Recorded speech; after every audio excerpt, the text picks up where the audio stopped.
네, 이번에는 정치권 관심 뉴스 짚어보겠습니다. 오늘은 진수희 전 의원 그리고 박창환 장한대 특임 교수 두 분 모셨습니다. 안녕하세요. 네, 안녕하세요. 네, 어서 오세요. 자, 앞서 전해드렸습니다만 윤석열 대통령이 어제 대국민 담화에 이어서 오늘은 증원 규모 조율에 이제 여지를 남긴 이후에 지금 아직 해법의 기미가 보이지 않고 있습니다만 전공의를 만나고 싶다 네. 이런 메시지를 또 던졌습니다. 일단은 전공의 측에서 이 제안을 좀 받아들여야지 이 성사가 될 텐데 네. 어떻게 보십니까? 이번에는 좀 진도가 나을 것 같습니까?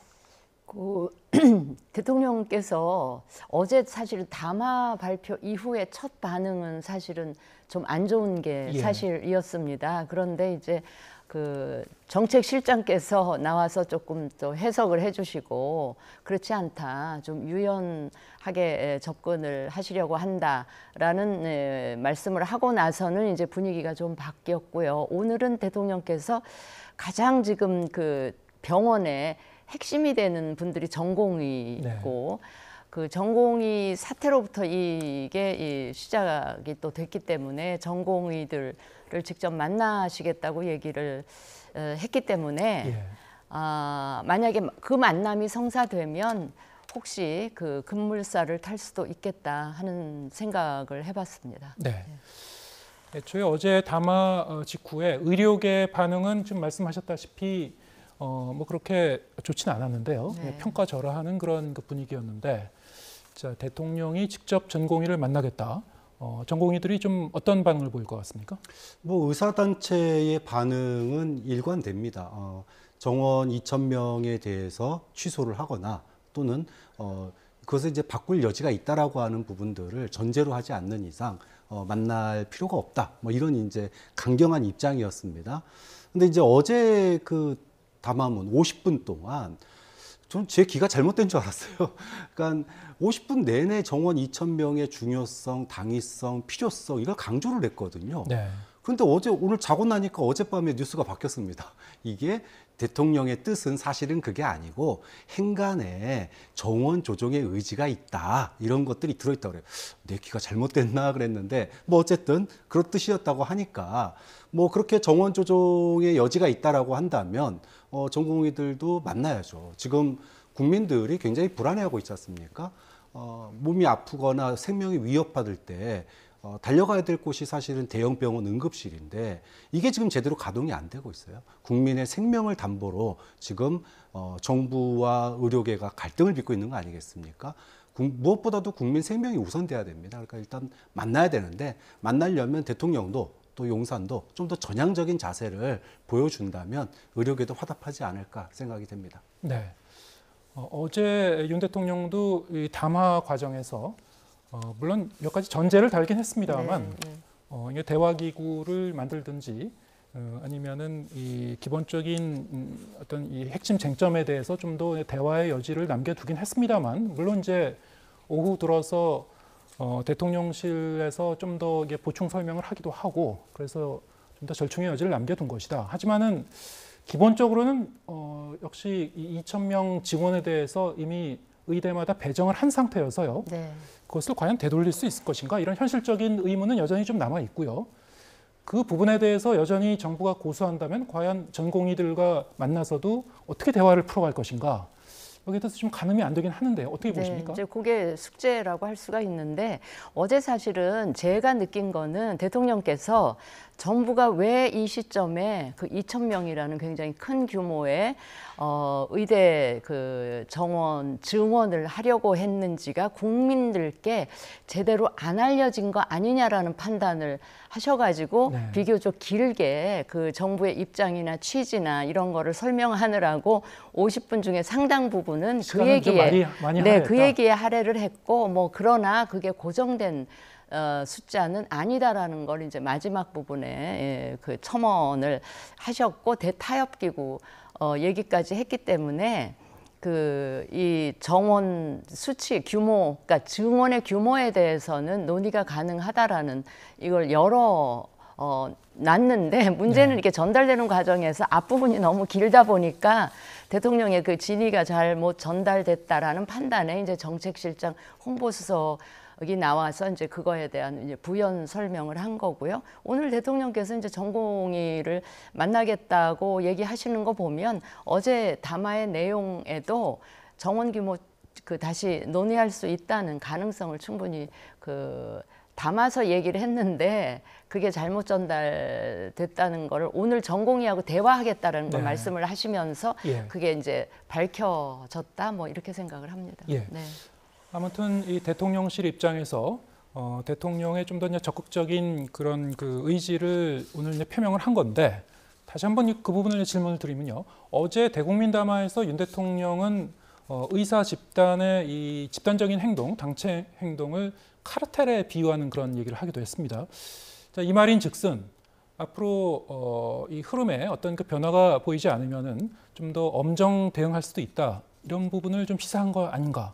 만약에 의료계에서 또 전공의 입장에서 그런 뜻으로 받아들인다면은 과연 어떻게 접점을 찾을 것인가? 이 부분이 좀 의문이긴 한데 어떻게 보고 계십니까?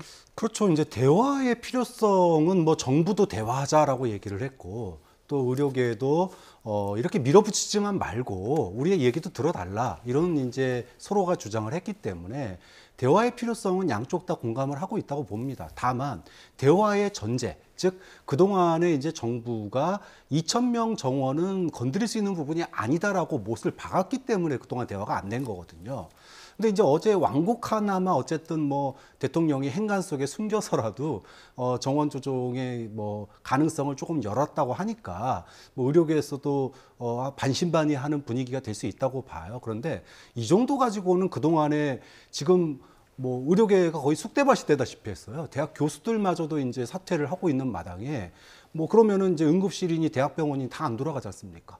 이게 어느 정도 좀 돌아가려면 뭔가 특단의 대책이나 의료계가 대화의 전면에 나설 수 있는 뭔가의 그 요구사항에 대한 그 최소한의 그 뭐랄까요 목표 의견 그 접점을 찾아야 되는데 지금 이 정도 그러니까 막 통일된 안을 제시해라 그리고 과학적인 근거를 가지고 와라 이렇게 얘기를 하면 의료계가 짧은 시간 안에 그런 목소리를 만들어서 과연 정부와 어떤 대화 채널을 만들 수 있을 것인가 좀 그런 점에서 어제 대통령이 얘기하신 담화문에서 얘기하신 대화 채널의 조건들이 너무 좀 높았다. 좀 허들을 좀 더 낮추고 국민의 목숨이 지금 위중하니 이런 부분들의 대화의 턱을 더 낮추고 그리고 일단은 정원 조정에 대한 여지를 좀 더 열어서 각계의 의견을 수렴하는 그런 모양새를 더 갖출 필요가 있다고 봅니다. 그래야지 대화의 진전이 빨라질 거라고 봐요.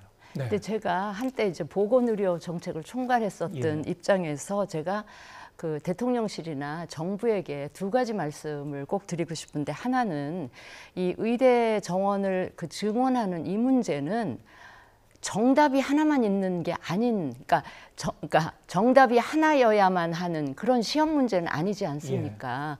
그러니까 의대를 우리가 앞으로 어느 기간 동안에 어떤 목표를 가지고 어떤 취지로 이거를 하려고 하는지 그 전제에 따라서 정답은 여러 가지가 있을 수가 있는 거기 때문에 그 점에서 좀 유연하게 접근을 해주셨으면 좋겠고 그래서 이미 정원까지 배정이 됐는데 어떻게 할 거냐 이거는 내년 그 정원이 배정됐다 하더라도 그 시기를 조금은 더 유예할 수도 있는 것이고요. 그거는 또 해법이 또 없는 거는 아니기 때문에 좀 열어놓고 그 접근을 하셨으면 한다는 말씀드리고 하나는 이게 9번째 지난 정권들이 한 9번쯤 시도를 했다가 9번 모두 실패한 거 아닙니까? 그러면 그렇게 여러 번 시도했다 실패한 거를 우리 정부는 꼭 한번 해내겠다. 의료계획은 국민을 위해서도 필요한 거니까 그런 판단을 하고 이제 의욕을 가지고 추진하는 건 좋은데 그 9번의 시도 중에 9번 실패를 했으면 왜 실패했었는지 원인을 분석을 하다 보면 거기서 성공의 팁도 나올 수가 있고 실패한 데서도 우리가 교훈을 찾아낼 수가 있잖아요. 그걸 꼼꼼히 치밀하게 분석을 하시면서 시간을 갖고 그 관련되는 당사자들 이게 의사들이라 그래서 다 똑같은 생각을 가진 거는 또 아니에요. 전공의 생각 다르고 의과대학 교수 생각 다르고 대형 병원 의사 선생님들 다르고 또 개업 의사 다르고 하기 때문에 그 각각의 그 집단들을 다 좀 한 자리에 모아놓고 그 대표로 누구 하나 와서 그 정원 규모 하나로 만들어 갖고 갖거라 이렇게 접근하실 게 아니고 그 관련되는 당사자들을 다 좀 빅 테이블에 예. 같이 모아서 계속 좀 대화하고 소통을 하는 시간이 조금 걸리더라도 예. 그런 과정을 거쳐서 이 컨센서스를 마련해 가는 그런 과정을 꼭 서두른다고 좋은 거는 아니기 때문에 좀 그런 과정을 거쳤으면 좋겠다 하는 말씀을 이 정부나 이 대통령실에 제가 꼭 드리고 싶습니다. 네, 좀 더 유연하게 대응할 수도 있어야 될 것 같고 유연하게 대응하고 예. 대화를 좀 많이 하시고 여러 채널을 통해서 좀 주도 면밀하게 그 의견을 좀 그러니까, 다양하게 이제 수렴할 필요가 있다. 네, 실패 이유들을 꼼꼼하게 다 예. 분석을 하시고요. 네. 네. 자, 어제 윤석열 대통령 담화를 두고 여당 내에서의 평가도 좀 엇갈리는 측면이 있었습니다. 물론 찬성하고 지지하는 그런 입장도 있겠습니다만 또 일각에서는 좀 결이 다른 목소리가 나오기도 했었고요. 또 쓴소리도 나오기도 했었는데 특히 한동훈 위원장 오늘은 내부 결속을 강조했습니다. 윤 대통령을 향한 탈당 요구를 제기했던 함은경 후보 같은 경우 또 입장을 내놨는데요. 좀 내용이 달라졌습니다. 듣고 오시겠습니다. 누가 탈당을 해야 되느니 누가 어떤 책임을 져야 되니 하는 거친 말들을 하는 분들이 계십니다. 서로에게 핑계대는 것은 누구에게도 도움이 되지 않고 저희만 믿고 계시는 국민들을 기운 빠지게 하는 일입니다. 부족한 게 있으면 다 제 책임입니다. 저에게 돌리시면 됩니다. 그리고 뭉치면 살고 흩어지면 좋습니다. 처음에 들었을 때는 이거 그냥 뭐 나는 내 길 가겠다. 그리고 감정 상한 표현이나 이런 걸 좀 안 했으면 좋겠는데 그런 것까지 일일이 다 또 거명을 하셔가면서 얘기를 하는 걸 보면서 좀 너무 실망이 컸습니다 그때. 그래서 그런 표현을 제가 썼던 건데 성태윤 정책실장님이 그게 아니라 대타협 기구에서 모든 정원 문제까지 포함해서 모든 걸 의논할 수 있다 이렇게 말씀하셔가지고 제가 좀 성급하게 좀 내질렀다 이런 생각을 좀 하고 있습니다. 네, 지금 두 사람의 얘기를 들어보면은 사실 어제 이 한동훈 위원장 같은 경우에는 이 대국민 담화가 있은 이후에 이 문제는 숫자에 매몰될 문제가 아니다 이런 얘기를 했었고 그 표현을 또 이 성태훈 그 정책실장도 그대로 사용했던 것 같습니다. 그래서 사실 한동훈 위원장이 이 문제 해결에 이제 중재자로 나선 바가 있었기 때문에 한동훈 위원장이 좀 더 적극적인 역할을 할까 했는데 오늘은 이제 뭉쳐야 할 때라고 또 강조를 하기도 했고요. 함은경 후보 같은 경우에는 이 본뜻을 모른 채 좀 성급했다. 뭐 수위 조절하고 있는 겁니까? 어떻게 보셨습니까? 국민의힘 후보들이 지금 선거가 굉장히 어렵습니다. 우리가 흔히 이제 정권 심판론의 쓰나미가 지금 이제 밀려오고 있다 이렇게 표현들을 하는데 어려운 선거다 보니까 어제 담화문에 기대가 좀 있었어요. 대통령이 그래도 포괄적으로나마 그동안의 국정 운영에 대해서 좀 낮은 자세로 사과도 좀 하고 또 지금 국민들의 목숨을 담보로 벌어지고 있는 이런 의료 공백 사태에 대해서 뭔가 전향적인 조치를 통해서 빨리 해결을 좀 기대를 했었는데 막상 어저께 담화문이 막 나왔을 때 그 기대치에 맞지 않았습니다. 그러다 보니까 여권의 후보들이나 한동훈 비대위원장도 좀 당황했던 것 같아요. 네.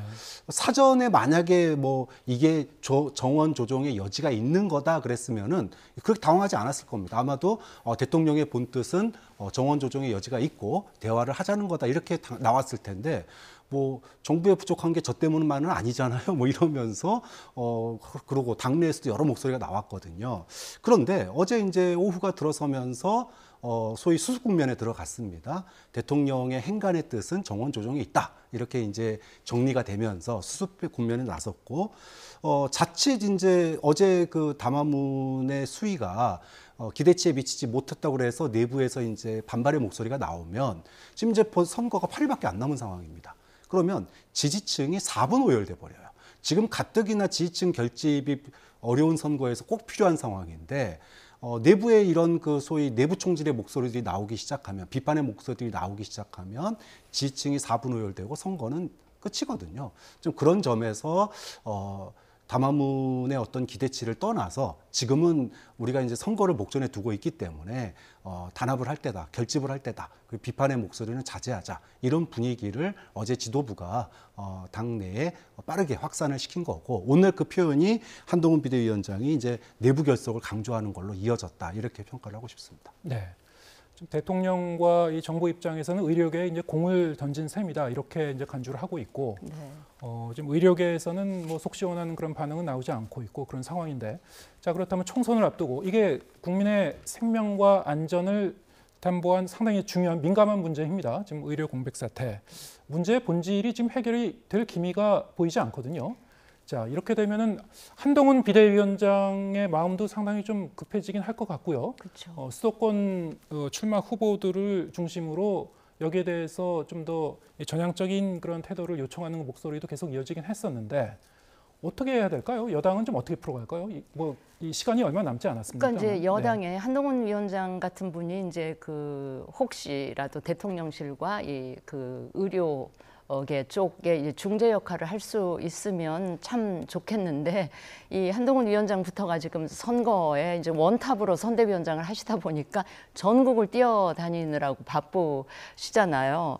그래서 제 생각에는 당내에 조금 그러니까 꼭 현역 의원 아니더라도 뭔가 의료계와 이 소통이 될 수 있는 분 그냥 한 분이 됐든 복수의 분이 됐든 좀 그런 중재 역할을 좀 맡기면 어떨까 이런 생각도 드는데 어쨌든 지금 아까 앵커 말씀하신 대로 그 만나자라는 거 하면서 이제 공을 그 의료계 쪽에 돌렸기 때문에 저는 전공의 쪽이든 의사협회든 이거 그 망설이지 마시고 일단 만나는 게 중요하니까요. 그쪽에서도 요구사항이 있으니까 대통령 만나 뵙고 그 자리에서 뭔가 요구사항을 말씀을 하시면 거기서부터 또 대화의 물꼬가 터질 수가 있으니까 그렇게 하면 좋겠고요. 단 이 보건복지부 쪽에서는 이 길어질지도 모르는 이 기간 동안에 정말 그 국민들한테 피해가지 않도록 그 비상대책 같은 걸 아주 꼼꼼하고 치밀하게 세워서 집행을 할 준비나 이런 건 만반의 계획을 저는 세워놓고 있어야 된다. 네. 그걸 주문을 하고 싶습니다. 알겠습니다. 자, 이 선거 국면에서 또 하나 중요한 이슈, 이제 물가 문제입니다. 이 과일과 채소를 비롯해서 이게 장바구니 물가, 정말 유권자들이 이게 피부로 확확 이제 와닿는 그런 아주 예민한 이슈이기도 한데요. 그동안 정부가 이제 재정을 투입해서 뭐 할인 쿠폰도 뭐 적극 지원하고 그래서 사과와 배라든가 이 과일 가격도 어느 정도 안정화 시켰나 했는데 다시 이제 또 일부 오르고 있고요. 채소 가격도 이제 덩달아 또 뛰고 있고 지금 상황이 정부 입장에서도 이를테면 핵과일이 이제 나오는 그 철까지는 어느 정도 견뎌야 되는 상황인지 아니면은 이렇게 계속 세금을 투입해서 일종의 이것도 이제 그 임시적인 처방이라고 할 수 있는데요. 오늘도 이제 좀 적극적으로 더 투입하겠다. 이를테면 윤석열 대통령이 긴급 농축산물 가격 안정 자금을 무기한으로 투입하겠다고 이렇게 지시를 했습니다. 자, 이 상황 어떻게 보고 계신지요? 그 지금 이제 호미로 막을 것을 가래로도 못 막는 그런 사태가 벌어지고 있어요. 그러니까 대파 875원 논란 이후에 후폭풍이 지금까지 이어지고 있는 겁니다. 사실 국민들이 물가 문제가 쉽지 않은 문제라는 걸 알고 있습니다. 또 뭐 여러 가지 기온의 문제도 있고 여러 가지 이제 쉽지 않은 해결책이라는 걸 알고 있는데 중요한 거는 이제 정부 당국자들이나 대통령의 태도 문제예요. 그러니까 즉 국민들의 삶에 대해서 같이 공감하고 이 물가에 대해서 머리를 맞대고 여야가 머리를 맞대고 노력하는 모습들 그리고 정부 관계자들이 과거에 뭐 이명박 정부 때 우리 지난주에도 얘기했지만 뭐 생활 물가 장바구니 물가 해가지고 정말 집무실에다 걸어놓고 국민들 앞에서 매주 발표하고 뭐 그런 모습도 있었지 않습니까? 이런 것들이 국민과 함께하는 대통령 또 정부의 모습을 보여주는 거거든요. 그런데 지난번 대파 875원 같은 경우에는 아니 내가 살 때는 3,000원, 4,000원, 5,000원짜리 파가 왜 거기만 875원이냐 이런 괴리감을 줬고 또 그 이후에 방문한 뭐 농림부 장관이라든지 이런 분들 갔을 때도 여전히 875원이에요. 근데 제 주변에서는 찾아볼 수가 없거든요. 좀 이런 것들이 국민들이 현 정부가 너무나 국민의 삶을 모르는 거 아니냐. 그리고 탁상 행정하는 거 아니냐. 이런 이제 거리감을 갖게 된 건데 이러한 거리감을 갖다가 줄이기 위해서 지금 총선을 앞에 두고 있으니까 결국은 여기다가 무기한 돈을 풀어가지고 물가를 안정시키겠다. 이런 대책까지 나오게 된 거예요. 이렇게 해서 잡히면 그나마 다행인데 지금 물가라고 하는 게 뭐 하나만 지금 있는 게 아니지 않습니까? 대파만 있는 게 아니라 모든 물가가 지금 생활 물가가 다 올라가 있는 상황이기 때문에 이 부분을 지금 이제 다른 분야의 이제 다른 품목의 이 물가들까지 만약에 이제 논란이 생길 경우에는 그때는 더 감당하기 어려워지거든요. 좀 그런 점에서 할 수 있는 부분 또 할 수 없는 부분 국민들에게 양해를 구해야 될 부분들 또 수입으로 해결할 수 있는 부분들 요거를 갖다가 있는 그대로 국민들 앞에 좀 설명을 하고 하는 게 낫다. 그게 솔직하게 국민들에게 도움을 요청하고 같이 해법을 찾아가는 모습이 오히려 더 솔직하고 국민들에게 미래에 대한 준비를 할 수 있는 그런 방법이 아닐까라고 생각을 합니다. 네. 저는 오늘 제가 그동안 몇 달 동안 대통령으로부터 듣고 싶었던 단어가 오늘 나온 거예요. 그래서 참 늦었지만 다행이다 싶었던 게 바로 장바구니 물가입니다. 네.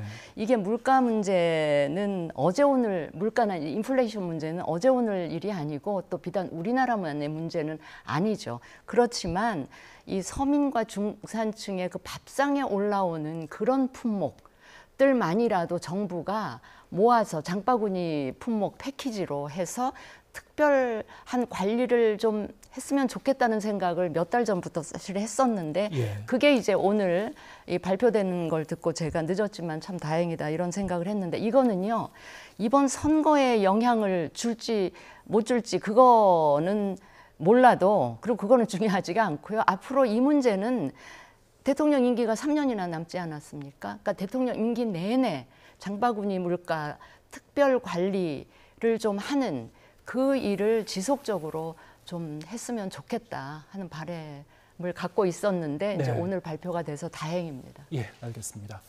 자, 이런 얘기도 해보겠습니다. 지금 이 총선이 코앞에 이제 다가온 상황에서 일부 총선 후보들의 이제 도덕성 논란, 이를테면 부동산 투기 아니면 뭐 편법 대출 논란 등이 계속 좀 이어지고 있고요. 물론 이제 후보들의 이 도덕성 논란과 관련해서는 이 여야가 서로를 이제 지칭하면서 지금 설전을 이제 벌이고 있는 상황이긴 합니다만 최근 들어서 이슈가 계속 이어지고 있는 후보가 몇 명 있습니다. 특히 대표적으로 민주당의 양문석 후보의 경우에는 경기도 선관위가 재산 신고 내용 사실관계를 이제 파악하는 데 지금 나섰는데, 자, 이 양 후보 같은 경우에는 이미 이 편법 대출 의혹이 이제 불거져 있었고요. 여기에 더해서 재산 신고를 좀 축소한 것이 아닌가, 실거래가가 아닌 공시 가격으로 신고한 거 아닌가, 이런 게 문제 제기도 이제 또 추가로 이제 제기된 거고요. 좀 어떻게 보고 계십니까? 뭐 일단은 경기도 선관위가 재산 신고 내용을 보겠다는 거는 이제 우리가 통상 재산 신고 후보자 재산 신고를 할 때 실거래가가 있고 공시지가가 있습니다. 예. 이 중에서 더 높은 금액을 기재하도록 돼 있는데 지금 이제 양 후보 같은 경우에 공시지가로 신고를 했다라는 거예요. 그러니까 재산을 갖다가 축소 신고한 거 아니냐, 이제 여기에 대해서 조사를 한다는 건데, 통상적으로 고의성, 아주 심각한 고의성이 들어가지 않으면 대체로는 주의 또는 경고로 끝납니다. 그렇기 때문에 이것이 이제 어떤 논란의 본질이 되지는 않을 것 같고, 역시 양문석 후보는 지금 이제 최고 논란이 되는 부분들은 편법 대출 논란이죠. 예. 이제 새마을금고로부터 대출을 받았는데 이게 이제 사업자가 아닌데 사업자 대출을 받은 거, 이게 이제 핵심적인 부분입니다. 이 부분이 이제 뭐 지금 민주당으로서도 굉장히 곤혹스러운 상황이에요. 예. 뭐 위법이 있다면 당연히 수사를 받고 처벌을 받아야 됩니다. 또 편법이 있다면 그 편법에 대해서 양문석 후보도 시인을 했기 때문에 거기에 대한 충분한 사과와 또 유권자들로부터의 냉엄한 평가도 필요하다고 봅니다. 이 부분은 이제 어느 정도 그 과정들이 인정을 한 부분이기 때문에 이 부분에 대한 평가는 이제 뭐 유권자의 뭐가 아니냐 이렇게 보고, 민주당으로서도 참 곤혹스럽죠. 이게 총선 전 같으면 좀 뭔가 뭐 조치를 취할 텐데, 지금 이제 소위 정권 심판론으로 이제 민주당의 지지세가 굉장히 이제 상승하고 있는 측면에서 만약에 이 양문석 후보를 뭐 예를 들어 공천 취소를 하거나 이렇게 됐을 경우에 이거 하나로 끝나지 않는다는 거예요. 그러면 의혹 제기할 때마다 이제 거기에 이제 소위 대응을 할 수밖에 없는 그런 상황이 돼버립니다. 그러다 보니까 결국 민주당으로서는 이제 어느 정도 이 부동산 관련된 논란들이 좀 잦아들기를, 소나기 피해가는, 뭐 소나기는 피해가는 그런 형식으로 대응을 할 수밖에 없는 그런 상황이 이어지고 있죠. 네. 이 양문석 후보 같은 경우에는 지금 말씀하신 대로 재산을 축소 신고한 건가, 뭐 그 부분도 있습니다만, 이 편법 대출 문제 이게 이제 그 국민의힘에서 이미 검찰이 이제 고발을 했기 때문에 네. 그럼 향후에 이제 수사가 진행되게 되면은 만에 하나 총선에서 당선이 된다고 하더라도 이 부분을 좀 안고 가야 되거든요. 그렇죠. 이 예. 논쟁적인 부분이 앞으로 이제 수사 대상으로 이제 돼서 여러 가지 그 국민의 눈높이에 맞지 않는 부분도 있겠습니다만 그것을 넘어서 이게 편법, 불법인가 여부를 이제 따지게 되는데 민주당에서는 지금 일단은 그대로 이제 안고 갈 그런 태세인 것 같고 어떻게 보고 계십니까? 그러니까 편법이라는 건 본인도 인정했어요. 예. 근데 제가 듣기로는 이 금감원인가 그쪽에서는 불법 소지도 다분히 있는 것으로 유권 해석을 내리고 있기 때문에 이번에 새마을금고 차원에서 새마을금고 중앙회 차원에서 이제 그 감사라 그럴까요? 이 조사에 나선 것 같은데 그 이제 결과가 뭐 그렇게 오래 걸릴 것 같지 않으니까 그 결과 포함해서 보면서 저는 민주당은 이 양문석 후보 건에 관해서는 뭔가 이 단호하게 결정을 내리는 게 민주당을 위해서도 더 낫지 않을까 이런 생각을 하고요. 저는 이 양문석 후보는 민주당이 이 친명 위주의 공천을 한 소위 민주당식 시스템 공천이 자초한 저는 참사라고 보고요. 이 건 말고도 이 양문석 후보의 경우는 그 노무현 대통령에 대한 그 막말 표현도 있었고 해서 이 뭐라 그럴까요? 그 국회의원으로서 한 지역을 대표해서 국회에 나가서 국정을 논의할 만한 그 자격, 자질에 있어서 심대한 문제가 있는 후보라고 생각을 하기 때문에 저는 이 후보에 관해서는 민주당이 단호한 조치를 내리는 게 국민께 대한 도리이기도 하지 이거를 그 지역의 유권자의 판단에 맡긴다. 이거는 공당으로서 매우 무책임한 그런 그 처사가 아닐까 그런 생각을 합니다. 네. 자, 이뿐만이 아니고 지금 경기 화성을 같은 경우에는 민주당에서 이제 공영훈 후보 출마를 했는데 오늘 그 개혁신당 이준석 후보와 아주 뭐 치열한 그 설전을 벌이기도 했습니다. 방송에서 이제 두 사람이 공 후보의 아들에 이어서 딸까지 성수동 재개발 지역에 부동산을 보유한 것이 아니냐 이준석 후보가 아주 따져 물었고 두 사람이 아주 뭐 치열한 설전을 벌이기도 했는데요. 자, 그 부분 직접 듣고 오시겠습니다. 22억 주택인데 결국에 거기에서 9년 동안 맞벌이 부부 생활했고 그래서 거기에 대출 한 10억 끼고 그다음에 전세까지 껴가지고 샀다 이런 걸 영끌 갭 투자라고 하는 거 아닌가요?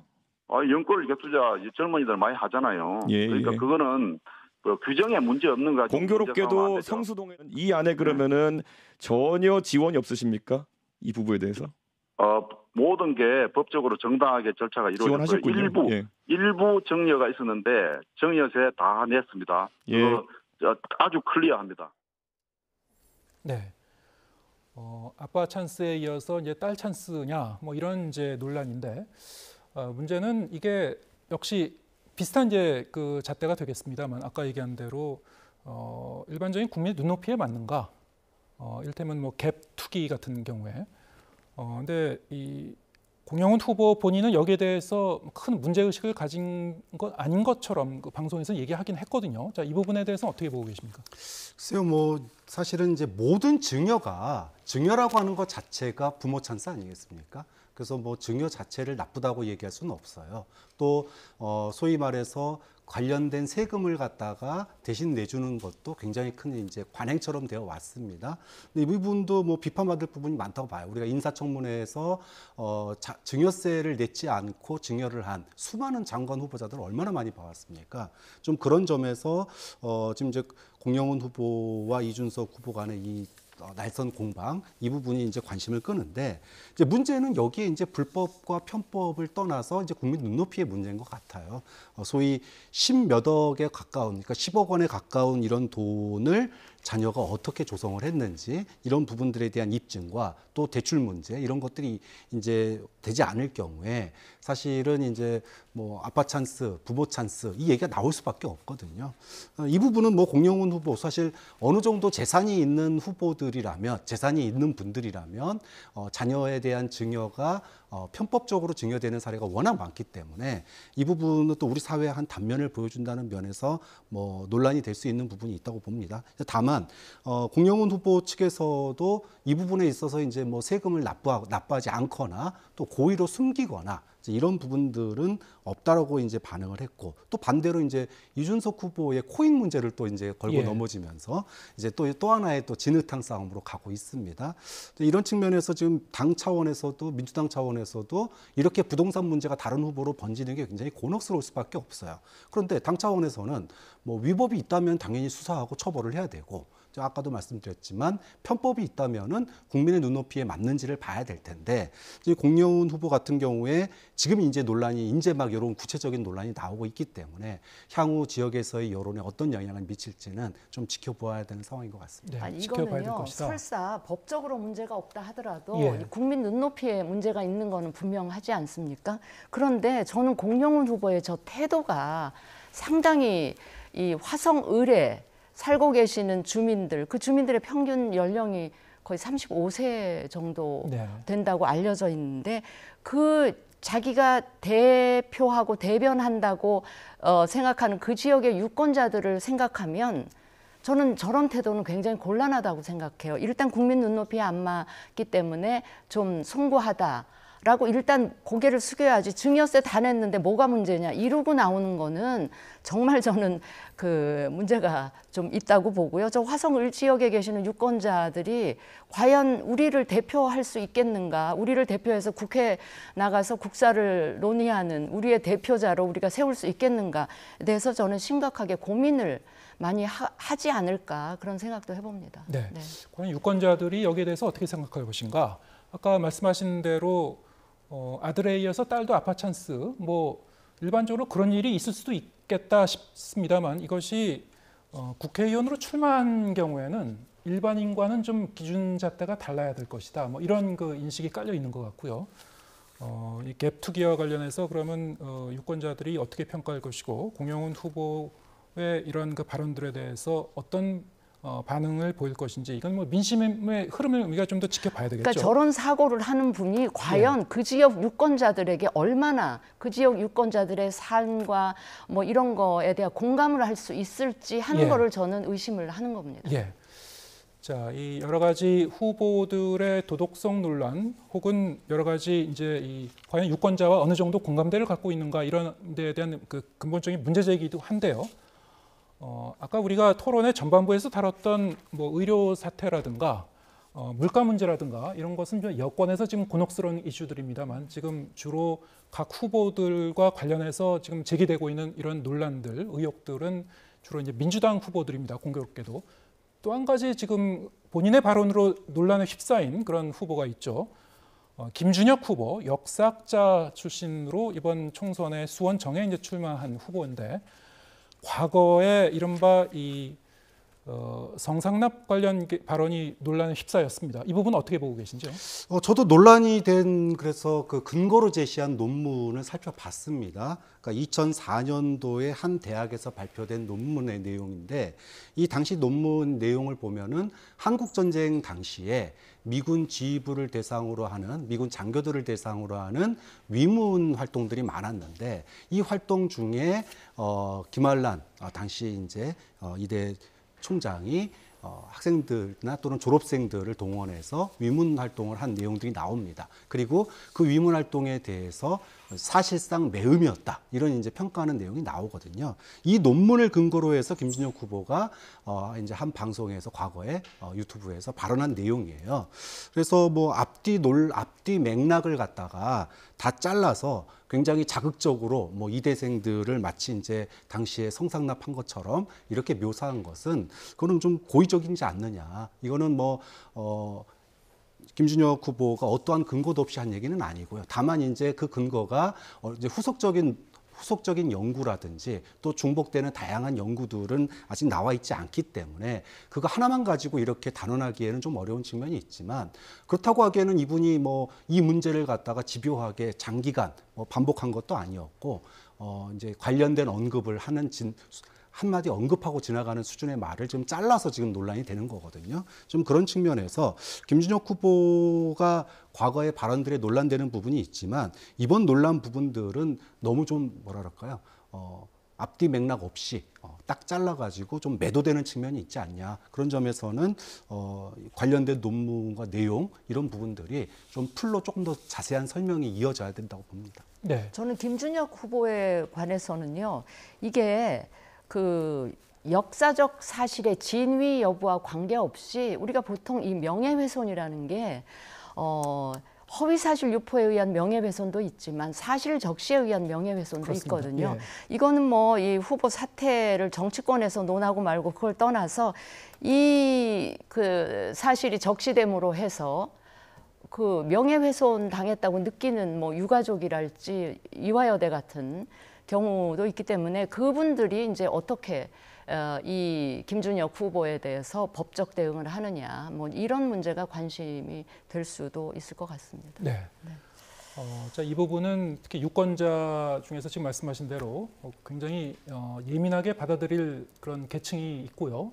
여성 유권자를 비롯해서 여성이 아니더라도 이 부분에 대해서 굉장히 좀 문제의식을 가질 만한 그런 발언들이 있었습니다. 그래서 앞으로 이제 어떻게 여론 흐름이 반응할 것인지 민주당은 여기에 대해서 어떤 입장입니까? 역시 별다른 조치는 취하지 않을 예정인가요? 뭐 예를 들어 뭐 김준혁 후보가 영화나 소설의 내용을 언급한 건 아니고요. 예. 이제 관련된 논문을 근거로 해서 과거에 했던 얘기이기 때문에 이 부분은 이제 지켜보겠다 이런 건데, 그러니까 지금 이제 모든 논란이 이제 도덕성 논란으로 귀결되잖아요. 예. 그러니까 민주당의 분위기는 이런 것 같아요. 지금 야당은 이제 정권 심판론을 얘기하고 있고 여당은 야당 심판론을 얘기하고 있습니다. 근데 심판론 대 심판론이 부닥치면 유권자는 어떤 선택을 하냐면은 차악을 선택하는 투표를 하게 돼요. 좀 그런 점에서 지금 이제 뭐 우리가 앞서서 얘기했던 국정의 난맥상과 관련된 부분도 국민들의 그 저울 위에 올라가 있는 거고, 또 지금 여러 가지 논란되고 있는 후보들의 도덕성 논란도 또 발언 논란들도 이제 잣대 위에 올라갔다. 그렇게 놓고 본다면 어차피 이번 총선은 심판론의 구도기 때문에 양쪽의 심판론 속에서 국민들이 어느 놈이 더 나쁜가, 덜 나쁜가, 예. 이런 어떤 차악을 선택하는 투표로 흐를 가능성이 있지 않나 이렇게 보는 거고, 이제 그런 측면에서 아직은 전체 구도에 이 도덕성 논란이 큰 영향을 미치지는 않을 거다 이렇게 민주당은 판단을 하고 있기 때문에 이 정도 선에서 대응을 하는 것 같습니다. 알겠습니다. 오늘 더불어민주당 이재명 대표는 선거운동 대신에 대장동 재판에 이제 참석을 했죠. 그러다 보니까 이동하는 차량 안에서 이제 원격 지원 유세를 하기도 했는데요. 관련 발언 듣고 오시겠습니다. 저 개인을 위해서가 아니라 우리 다음 세대들의 정상적인 제대로 된 삶을 위해서도 이번 선거에서 꼭 윤석열 정권이 심판해야 됩니다. 선거에 집중하지 못하는 상황이 참으로 안타깝습니다. 검찰 독재 정권의 정치검찰이 수사 기소권을 남용해 가면서 원했던 결과가 아닌가. 네, 자 이재명 대표 입장에서는 전국적인 뭐 지원 유세에도 뭐 여기저기 참여를 해야 되고 본인의 지역구도 이제 신경 써야 되고 대장동 재판도 참석해야 되고 뭐 여러 가지로 좀 많이 압박감을 느끼긴 하겠습니다만 일단 그 선거에 집중하지 못해 억울하다는 그 입장, 그리고 이게 정치 검찰이 원한 결과라 이렇게 주장을 했습니다. 어떻게 들으셨습니까? 근데 재판에 참여하는 그 시간 빼고 저 이동하는 저 차 안에서 저렇게 하시잖아요. 예. 그 선거운동을. 그런데 뭘 그런 얘기를 하시는지 전 모르겠고요. 민주당은 이재명 대표 말고도 기라성 같은 선대위원장들이 계시잖아요. 이해찬 그 소위 선거의 뭐 달인이라고 하시는 분도 계시고, 또 김부겸 선대위원장도 계시고, 또 그보다 아래 단위에 지금 현역 중에서 컷오프 대신 중진 의원들이 다 또 선대위에 포진하고 계시기 때문에 이재명 대표는 굳이 전국 그 선거 유세 안 다니셔도 되는 여건인 것 같아요, 민주당은. 그리고 오히려 이재명 대표가 그냥 막 그 편하게 얘기하시면서 굉장히 적나라하고 거친 표현들을 많이 하시기 때문에 저는 전국 각지에 있는 후보들이 과연 이재명 대표가 와서 도와주는 걸 반길까, 와서 설화라도 빚으면 오히려 나한테 손해되는 거 아니야? 뭐 이런 판단을 할 수도 있기 때문에 그냥 저거는 이재명 대표가 하시는 얘기일 뿐이고요. 그 뭐 재판에 다니기 때문에 선거에 집중 못하고 이거는 전혀 저는 제가 보기에는 최소한 아닐 거라고 생각을 합니다. 네. 뭐 이재명 대표는 청산 정치인이에요. 그러니까는 이제 위기를 우리가 기회로 활용한다. 악재를 호재로 쓴다. 그러니까 재판 가는 것조차도 이것이 이제 검찰 정권이 원하는 거 아니냐. 이러면서 이제 하나의 선거 운동 방식으로 활용을 하는 거죠. 또 오늘은 좀 특이한 게 이 재판정 들어가기 전에 좀 국민들에게 호소하는 듯하게 90도 인사를 했어요. 이게 이제 한 번도 없던 일이거든요. 그러니까 일종의 지금 정권 심판론으로 인해서 좀 중도층의 민심이 정권 심판론으로 이렇게 좀 돌고 있는데 아마 이 부분에서 낮은 자세, 좀 소위 사법부에게 좀 낮은 자세를 보임으로 인해서 좀 동정론 그리고 인간적인 어떤 그 동정론을 좀 호소한 거 아니겠느냐 그렇게 본다면 뭐 이재명 대표로서는 사실 재판의 선거 기간 중에 가는 게 굉장히 부담스러운 일이에요. 그런데 네. 그것조차도 이제 하나의 기회로 선거 운동의 기회로 활용할 수 있는 거니까 뭐 정치인으로서 할 수 있는 최선의 퍼포먼스를 하는 거다 이렇게 평가해야 되겠죠. 예, 알겠습니다. 사실 오늘 이재명 대표 그리고 이재명 후보와 원희룡 후보 간의 개항을 이 지역구의 이제 첫 TV 토론회가 어제 사실 열렸는데요. 네, 오늘 밤에 공개가 됐습니다만 이와 관련해서도 뭐 두 후보 간에 좀 치열한 그 설전이 오갔다고 하고요. 전국 지역구 중에서도 가장 많은 관심을 끄는 그런 지역구 가운데 하나인데 자, 앞으로 지금 뭐 사전 투표도 얼마 남지 않았고요. TV 토론 결과가 어떻게 지금 민심에 반영되는지 그 부분도 추후에 좀 더 확인해 보도록 하겠습니다. 오늘 말씀은 여기까지 듣도록 하겠습니다. 진수희 전 의원, 박창환 장안대 특임 교수와 함께했습니다. 고맙습니다.